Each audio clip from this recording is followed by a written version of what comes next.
Good night friends, আশা কৰোঁ আপোনালোকে চবেই ভালে আছে চাগে। ময়ো ভালে আছোঁ। আৰু আজি মাছ আনিব গৈছিলোঁ, মাছ লৈ আহিলোঁ। তাৰপিছত এইটো মাছৰ নামটো নাজানো, মাছৰ নামটো কি হয় আপোনালোকে জনাবচোন। আপোনালোকে কি কয় এইটো মাছক? আজি আনি কিনে চব্জি বনালোঁ।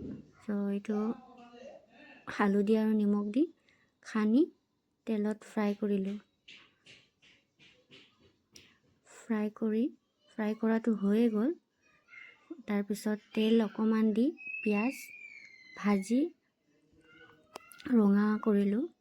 ৰঙা কৰা হৈ যোৱাৰ পিছত বিলাহী দুটামান দি ভাজিলোঁ। যিহেতু মই সৰিয়হ দি কিনে বনাম মাছ আজি, তো বহুত দিন হ'ল খোৱা নাছিলোঁ সৰিয়হ দি কিনে। তো আজি ভাবিলোঁ খাই লওঁ, ভাল লাগে সৰিয়হ দিয়াটো, টেষ্টটো বেলেগ হয়, কিমান আৰু বিলাহী দি খাই থাকিব। তো পিঁয়াজৰ পাত কেইটামানো আনিছিলোঁ, পিঁয়াজৰ পাতো দি দিলোঁ। নতুনকৈ ওলাইছে পিঁয়াজৰ পাতটো, আজি আনি কিনে বনাই খালোঁ, ভাল লাগিলে।